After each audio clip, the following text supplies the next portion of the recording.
புது டயர்ல இருக்கிற இந்த முடி எதுக்குன்னு தெரியுமா? இது மைலேஜ் தரும்னு நீங்க நினைச்சா அதுதான் தப்பு. அடுத்த 50 செகண்ட்ல இதன் பின்னாடி இருக்கிற ஆச்சரியமான ரகசியத்தை சொல்றேன்.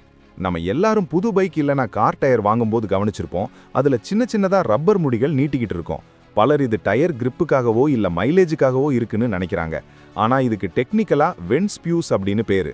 உண்மையில இது ஒரு தயாரிப்பு கழிவு தான். டயர் தயாரிக்கும் போது அச்சுக்குள்ள ரப்பரை ஊத்தும் போது உள்ள இருக்கிற காத்து வெளியேற சின்ன சின்ன ஓட்டை வச்சிருப்பாங்க.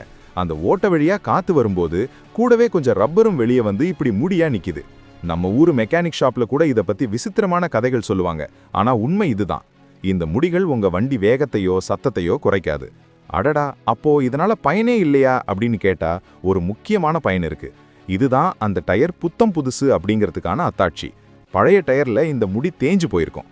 ஒருவேளை இந்த முடி உங்களுக்கு பிடிக்கலன்னா கையாலேயே பித்து எடுக்கலாம். ஆனா கத்தி வச்சு டயரை வெட்டிடாதீங்க. ஸோ இனிமே டயர் வாங்கும்போது இந்த முடிகள் இருக்கான்னு செக் பண்ணி வாங்குங்க. அதுதான் நீங்க ஏமாறாம இருக்க ஒரே வழி. அடுத்த முறை டயர் வாங்கும்போது உங்க நண்பர்கிட்ட இதை பத்தி சொல்லி சீன் போடுங்க. நீங்க இதுவரைக்கும் இந்த ரப்பர் முடியை பித்து விளையாடி இருக்கீங்களா? கமெண்ட்ல சொல்லுங்க. இந்த தகவல் பயனுள்ளதா இருந்தா லைக் பண்ணிட்டு ஷேர் பண்ணுங்க. மறக்காம சப்ஸ்கிரைப் பண்ணுங்க. ஏன்னா பல பேருக்கு இன்னமும் தெரியல.